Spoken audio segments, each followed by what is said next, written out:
Hello everyone, welcome back to my channel. I came across these beauties on the internet and I thought, wow, I should give it a try. Needle felting. How hard can it be? I ordered a kit from Amazon and it arrived the next day. Same old, same old. It was one bag inside another bag inside another bag. When I opened it, I saw all the 36 colors and I see that I won't have enough color that I need because Hippo is grayish. I got one big styrofoam block where it's supposed to stab things on. In another bag, there was this small container with this poking thing, I don't know the name, some needles, something made out of wood that I spent too much time trying to figure out what it was. Finger mittens that I put the wrong way. They are made of leather and really thick, so you don't stab yourself. Some divisions, pair of scissors and things I suppose are eyes, and a glue gun stick. My plan is to make the hippo in a tutu, so I divided her into parts. I will start with the head, the nose, belly, the teeth, arms and legs, ears, and the chin. And of course the tail that I forgot to draw.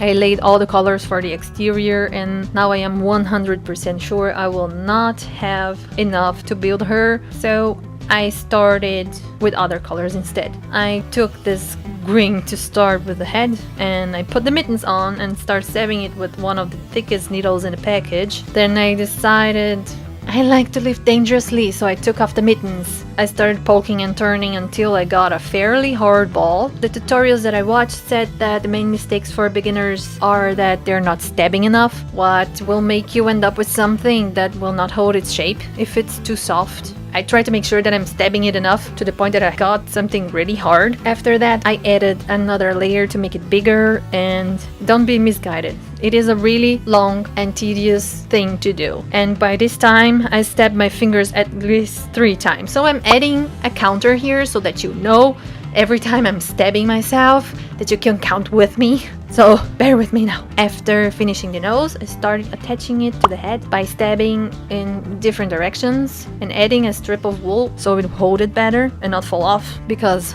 who wants a hippo without a nose? And now I started the body. I skipped that shit, it's all the same. I checked the proportions several times and I added at least 4 layers of wool before attaching the head because I was not happy with the size of it. After I thought it was okay, I added some more padding to the midsection to illustrate her cute bacon. Let's not forget the bacon. Then I did the legs. After both of them were done, I attached them to the body the same way as I attached the nose to the head.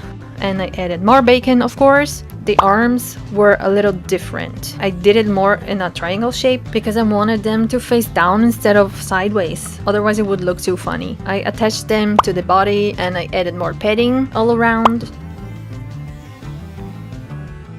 And now it's time to attach the head. I stabbed it to the body to hold in place, and I added wool to the neck to really fixate it and not have it roll off. As the wool gets thicker together, it gets harder to stab, to the point that my sissy hands started complaining.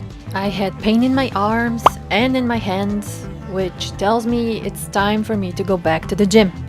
Now I ended up with a very hard, very colorful and odd piece of wool.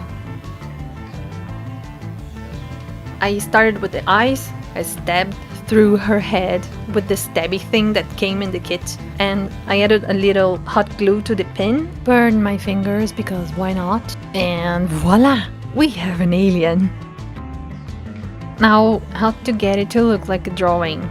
More bacon. I started with the head, added the chin, stabbed myself twice more, the back of the head, the shoulders, more bacon, some more bacon, back of the head again, the cheeks, more cheeks, and so on, until I got this odd looking sock puppet. Do you wanna play a game?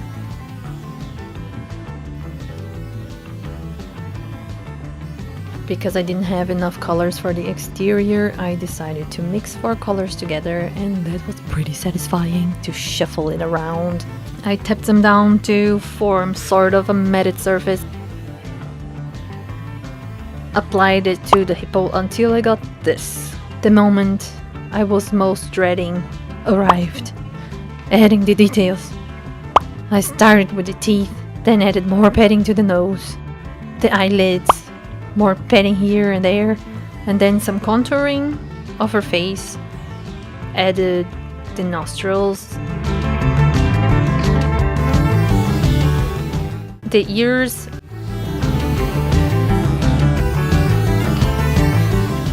and the tail.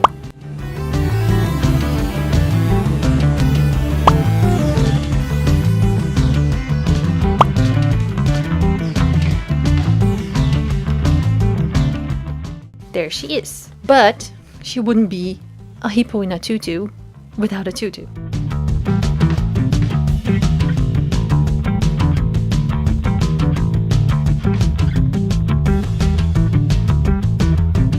I got a satin band, cotton lace that I had, some pins and yarn, and then I started in the back doing some folds and holding it in place with the pins all the way around. And then I added the pink tape, stitched it all together with the yarn in the same color as the ribbon.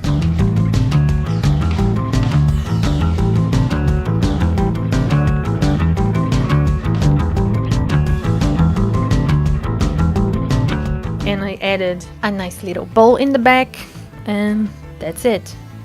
There she is, all complete, with clothing and everything. It was a pretty cool experience, but I have to ask myself 4 questions before I decide how was it for me. First one, was it fun? Yeah, it was at the beginning, but then it got really tedious. It's a really long process, and I'm not sure I have the patience for it. Was it hard? Not quite. To get a perfect circle was easy, but all the other shapes for me were a little bit of a struggle. Was it dangerous? Yeah, I would say so.